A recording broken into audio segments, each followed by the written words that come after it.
안녕하세요. 저는 뉴저지 기쁨 장로교회에서 사모하는 김준현 목사입니다. 오늘은 함께 영과 혼과 육의 질서라는 문제에 대해 알아보지요. 혹시 친한 친구들 중에 교회라면 질색하는 친구분들 계시나요? 제 친구들 중에도 그런 친구들이 있습니다. 명색이 목사인데 그런 친구들을 제가 얼마나 여러 번 국리에서 전도했겠어요? 그런데도 결과는 대부분 저의 참패입니다. 도대체 교회와는 무슨 악연이 있는지 교회의 교자만 나와도 경기를 일으키니 참 답답하기만 하지요. 그러다 성경 고린도전서 2장 11, 12절을 보니까 세상에는 세 종류의 영이 있다고 말씀하더라고요. 사람의 영, 세상의 영, 하나님의 영. 사람의 영이란 아시다시피 창세기 2장 7절 하나님께서 사람을 창조하시면서 사람의 코에 불어넣으셨던 하나님의 생기로 인하여 나타난 생명, 즉 사람의 혼을 말하는 것이고, 또 여기에 나오는 하나님의 호흡이 바로 하나님의 영을 말하는 거지요. 그러면 세상의 영이란 뭘 말씀하시는 걸까요? 창세기 3장에 등장하여 하와에게 선악과를 먹으라고 유혹하던 뱀, 즉 사탄을 기억하시죠? 사탄은 원래 하나님을 찬양하는 거룩한 천사장로 창조된 피조물이었어요. 그런데 이사야서 14장 11절부터 15절에 의하면 사탄은 자신의 아름다움과 지위에 스스로 취해 하나님보다 더 높은 보좌에 앉으려는 죄를 저질렀어요. 우리말로 하면 영모죠, 영모. 이에 하나님께서는 죄지은 사탄에게서 그의 영광스러운 지위와 역할을 뺏으신 후 하늘에서 영원히 쫓아버리셨어요. 이어서 에베소서 2장 2절에 의하면 지위를 잃고 하늘에서 쫓겨난 사탄은 하늘과 땅 사이의 공중 권세를 잡고 이 세상의 통치자로 하나님의 피조물인 인간들을 유혹하여 하나님에게 대적하게 하죠. 그러므로 성경이 말하는 세상의 영이란 공중 권세 잡은 자의 영, 즉 사탄의 영을 일컫는 것입니다. 즉 교회라 하면 질색팔색하는 친구들이 있으면 이상히 여기지 말고 이를 영적으로 보아야 한다는 거죠. 그 친구들은 하나님의 영에 대적하는 세상의 영에 깊숙이 영향을 받고 있다고 보이기 때문이지요. 자, 그렇다면 믿는 자들은 어떨까요? 믿는 자란 다른 말로 그 안에 하나님의 영, 즉 성령이 거하는 자들을 일컫는 거죠. 그러나 믿는 자도 안 믿는 자처럼 혼이 세상 유혹에 흔들리기는 마찬가지입니다. 하지만 믿는 자들 안에서는 하나님의 영이 눈에 보이는 썩어질 유혹에 빠지지 말라고 경고해 주시죠. 이렇게 믿는 자가 하나님의 음성을 들을 때 그 혼은 각성하여 하나님 뜻에 복종하게 되는 거고요. 이를 성경은 야보고서 4장 7절에서도 이렇게 말씀하세요.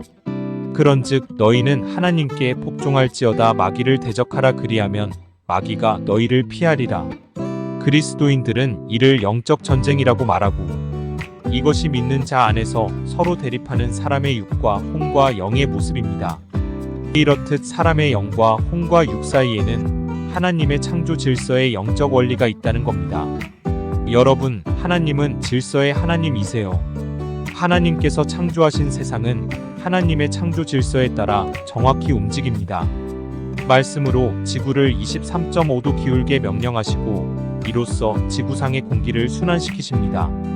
따뜻한 바람이 일면 꽃들이 피고, 누가 안 가르쳐줘도 벌들은 자로 정확히 잰 듯한 육각형의 집을 짓고 꿀을 모읍니다.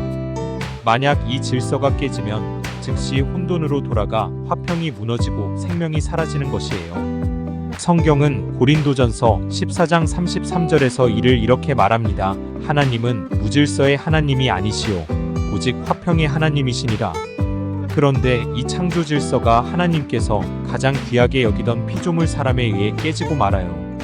하나님의 명령에 불순종한 아담의 후예들이 각각 자기의 육과 혼이 요구하는 대로 살아가자 결국 하나님의 영은 인간들을 떠날 수밖에 없게 된 거죠. 이렇게 사람에게서 하나님의 영이 떠나가자 무슨 일이 벌어져요?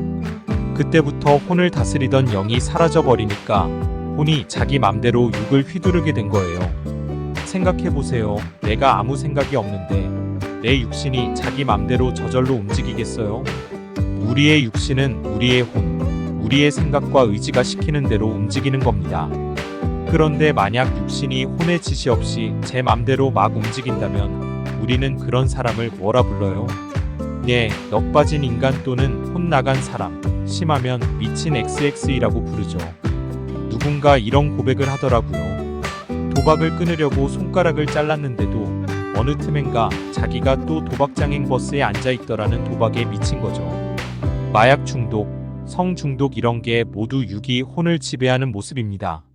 하나님의 영이 사람을 떠나자 이제 사람들은 모두 영적으로 죽게 되었고, 그래서 우리 인간 세상에 화평 대신 불안이 들어왔음을 뜻하는 거죠. 여러분, 이 불안은 바로 우리 안에 영과 혼과 육의 대립의 결과라는 걸 믿으시기 바랍니다. 그러면 하나님의 창조 질서는 어떤 질서냐? 육은 혼에게 복종하고 혼을 영에게 복종하는 질서. 다시 말해 하나님께서는 우리 안에서 영은 혼을 다스리고 혼은 육을 다스리게 디자인하셨다는 겁니다. 하나님께서 처음 아담을 창조했을 때 사람의 영과 혼과 육은 따로 독립적 역할을 하라는 게 아니었어요. 태초에 인간의 몸에 불어넣어 주신 하나님의 영으로 사람의 혼과 육을 다스려 한 몸이 되게 하신 거죠.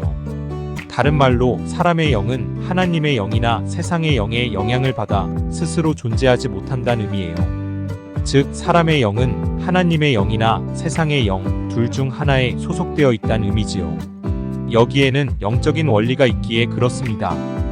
육체의 생물학적 요구는 그 사람의 지성, 이성, 감성, 즉 그 사람의 혼이 통제하지요. 하지만 사람의 혼은 궁극적으로 인생의 즐거움을 쫓아갑니다. 그렇다면 영이 혼을 다스린다는 게 무슨 말이냐? 사람들의 혼과 육이 쫓는 인생의 즐거움을 하나님의 영이 타락하지 못하게 통제한다는 의미예요. 그것들은 썩어질 것이니 영원히 썩지 않고 쇠하지 않는 하나님 나라의 영원한 기업을 바라보라고. 우리가 예수님을 믿는 순간 우리 안에 성령님께서는 내주하시는 하나님이 되시잖아요. 우리 안에 들어오신 성령의 요구에 우리 몸의 혼과 육이 온전히 질서 있게 순종하는 걸 의미해요. 육은 혼의 요구를, 혼은 영의 요구에 질서 있게 순종하는 것이 다스린다는 의미예요. 그렇게 우리 안의 영에게 혼과 육이 질서 있게 순종하는 상태를 우리는 구원받았다고 말하는 거지요. 그러므로 우리 인생에서 구원이란 하나님의 창조 질서를 회복함으로 시작되는 줄 믿으시기 바랍니다. 그렇다면 여러분들의 혼은 여러분 안에 내주하시는 성령님의 다스림에 잘 순종합니까? 이 정도 교회 오래 다녔으면 이젠 좀 성령님의 뜻대로 순종하며 세상과 구별되게 살만도 한데, 내 마음은 왜 이렇게 세상 유혹 마이너스 육신의 정욕과 안목의 정욕과 이생의 자랑에 쉽게 무너질까? 구원의 확신이 있는데도 나는 왜 이렇게 주여 주여 하는 자마다 천국에 다 들어갈 것이 아니오라는 주님의 말씀이 마음에 걸릴까? 이런 고민들 가지고 있지는 않으세요? 고민하는 이유는 단순해요. 내 혼이 연약하여 육을 다스리지 못하기 때문이고 내 영이 강하지 못해 혼에 끌려다닌다는 얘기예요. 나의 영과 혼과 육이 하나님의 창조 질서와 상관없이 서로를 주장하며 행동한다는 얘기지요. 육이 혼의 통제를 받지 않으면 넉나간 사람이 되듯이 마찬가지로 혼도 영의 지시를 따르지 않으면 영 틀린 사람, 즉 로마서 7장 19절부터 24절에서 사도 바울이 말씀하신 대로 내가 원하는 선은 행치 않고 도리어 원치 않는 악을 행하는 공고한 자로 살아가게 되는 겁니다. 여러분 원인이 단순했다면 이 해답도 단순해야겠지요? 성경은 갈라디아서 5장 16절에서 이렇게 말씀합니다. 내가 이르노니 너희는 성령을 따라 행하라 그리하면 육체의 욕심을 이루지 아니하리라. 여기서 성령을 따라 행하라는 것은 혼의 요구가 아무리 강력해도 내 안에서 말씀하시는 그리스도의 음성에 순종하라는 거예요. 다른 말로 혼의 유혹을 이겨내고 내 안에 그리스도의 영에게 간절히 매달리고 의지하란 거예요. 건강이 무너지면 육체의 훈련을 통해 다시 건강을 회복하듯이 내 삶이 내가 원치 않는 혼과 육의 요구에 무너지지 않으려면 훈련을 통해 내 영을 강하게 하라는 겁니다. 어떻게 훈련해요? 예배와 기도로. 예배와 기도의 자리에 나가 믿음을 든든히 세우는 훈련을 하라는 겁니다. 예배와 기도의 자리에서 성령께 간절히 매달리고 또 매달렸으면 이제는 믿음을 선포하라는 거예요. 기회가 있을 때마다 성경을 입으로 읽고 묵상하여 내 혼을 순종하는 혼으로 강하게 훈련시키는 겁니다. 예배와 기도로 성령 충만해지면 우리의 혼도 육도 자연스럽게 성령의 요구를 따르게 될 거예요. 성령 충만하여 믿음을 입으로 선포할 때 내 안에서 하나님의 영적 질서가 회복될 줄 믿습니다. 성령에 따라 행하는 것이 바로 이러한 불안을 끝내고 화평을 되찾는 일의 시작이라는 말씀이에요. 이것이 바로 하나님께서 원하시던 영과 혼과 육의 창조 질서가 우리 안에서 이루어지는 일입니다. 성령이 바라는 대로 사는 것이 바로 완전한 창조 질서가 이루어지는 영적 원리가 됨을 믿으시기 바랍니다. 이제 말씀을 정리하지요. 여러분, 오랫동안 교회를 다녔는데도 때때로 마음의 평강을 잃으시나요? 혹시 그럴 때마다 내 안에서 영적 질서가 깨졌다는 생각을 해보진 않으시나요? 10중 8구 내 안에서 육과 혼의 요구가 영의 요구와 충돌한다고 느끼시진 않으신가요? 육신이 좀 손해보는 것 같아도 성령의 요구에 따라 행하십시오. 이것이 평화롭고 안전한 길입니다. 사람의 혼과 육은 하나님의 영의 다스리심을 받아야 하는 존재로 지음을 받았습니다. 성경은 히브리서 4장 12절에서 이를 이렇게 말씀하세요. 하나님의 말씀은 살아있고 활력이 있어 좌우의 날선 어떤 검보다도 예리하여 혼과 영과 및 관절과 골수를 찔러 쪼개기까지 하며 또 마음의 생각과 뜻을 판단하나니. 카톨릭의 위대한 신학자 토마스 아퀴나스도 영에 순종하는 혼의 모습을 구원받은 자의 모습이라 강조해요. 영적인 질서가 회복된 것이 성령 충만함이요, 이로써 우리의 살 속에 크고 작은 구원이 임하는 것이죠. 이제 예수를 믿는 자마다 하나님의 창조 질서가 다시 회복되는 구원을 얻었음을 믿으시기 바랍니다. 우리 모두 성령 충만함으로 하나님이 주시는 구원의 기쁨으로 이 혼란한 세상살이의 삶 속에서 평강을 누리시길 주 예수 그리스도의 이름으로 축복합니다. 감사합니다. 다음 편에서도 영적 원리에 대한 말씀을 좀 더 올리겠습니다.